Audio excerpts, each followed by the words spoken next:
Salam sejahtera, Madam Nurna Zuhabibi. Nama saya Laziki, Kat Matrix 040405120382 dan mengambil kos Diploma in Early Childhood, Subject Introduction to Children Development. Oke, hari ini saya akan membincangkan topik yang sangat menarik. Adakah perkembangan kanak-kanak lebih dipengaruhi oleh semula jadi atau asuhan? Dalam pandangan saya, perkembangan kanak-kanak tidak hanya ditentukan oleh satu faktor sahaja. Ya, sebenarnya adalah gabungan antara faktor semula jadi, yaitu genetik, dan faktor asuhan, yaitu persekitaran.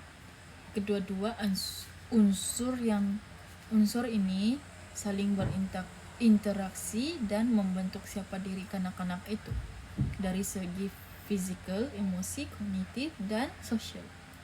Oke, yang pertama adalah genetik dan persekitaran yang tidak berfungsi secara terpisah, tetapi saling berinteraksi.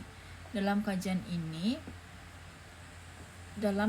terkini oleh Kwah dan rakan-rakan pada tahun 2022, mereka mendapati bahwa genetik ibu bapa boleh mempengaruhi tingkah laku anak. Bukan sahaja melalui gen yang diwarisi, tetapi juga melalui cara ibu bapa mengasuh dan berinteraksi dengan anak-anak mereka.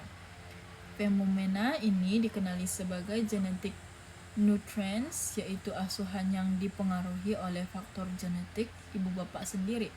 Begitu juga menurut Robert Fomin dan rakan penyelidik pada tahun 2022. Skop poligenik atau profil genetik seseorang hanya memberi kecenderungan terhadap sesuatu sifat seperti tingkah laku atau kebolehan kognitif. Namun, persekitaran boleh menguatkan atau melemahkan kecenderungan ini. Bermaksud, gen mungkin meletakkan asasnya, tetapi persekitaran yang membentuk hasil akhirnya. Seterusnya, hujah kedua berdasarkan konsep range of reaction, yaitu genetik menetapkan had atau potensi, manakala persekitaran menentukan sejauh mana potensi itu dicapai.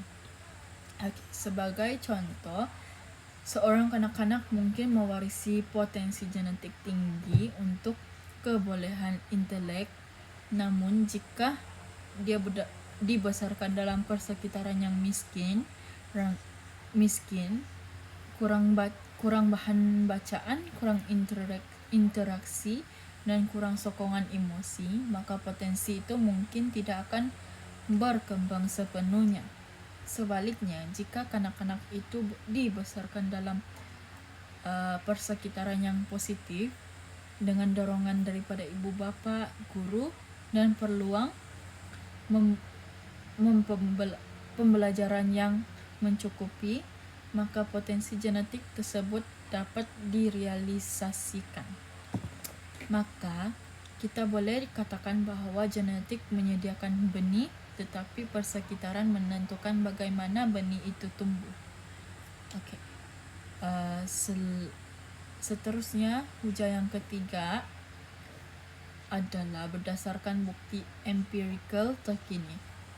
Kajian oleh Hiroka dan rakan-rakan 2024 menunjukkan bahwa interaksi antara ibu bapa dan anak pada usia 5 bulan lebih dipengaruhi oleh faktor persekitaran berbandingan genetik ini. Bermakna gaya asuhan dan suasana rumah memainkan peranan penting dalam membentuk perkembangan awal emosi anak. Begitu juga kajian semasa pandemik COVID-19 mendapati bahwa walaupun faktor genetik kekal penting, perubahan persekitaran seperti tekanan keluarga, gangguan rutin, dan interaksi sosial memberi kesan yang ketara terhadap kesejahteraan psikologi kanak-kanak. Maka dalam konteks pendidikan dan keibubapaan, kita perlu memberi tumbuhan tumpuan kepada persekitaran yang menyokong perkembangan seperti kasih sayang, komunikasi positif, permakanan seimbang, dan peluang pembelajaran yang berbagai. Dengan cara itu, potensi genetik yang ada dalam diri setiap anak dapat berkembang dengan optimum. Kesimpulannya, perkembangan kanak-kanak bukan hasil semata-mata daripada genetik atau persekitaran, tetapi hasil gabungan dinamik antara keduanya. Genetik membentuk asas dan potensi seorang, manakala persekitaran membentuk pengalaman dan peluang merealisasikan potensi itu. Oleh itu, sebagai ibu bapa, pendidikan atau masyarakat kita perlu mencipta persekitaran yang sehat dan menyokong agar setiap anak dapat berkembang sepenuhnya secara fisikal, emosi, intelek, dan sosial. Sekian, terima kasih.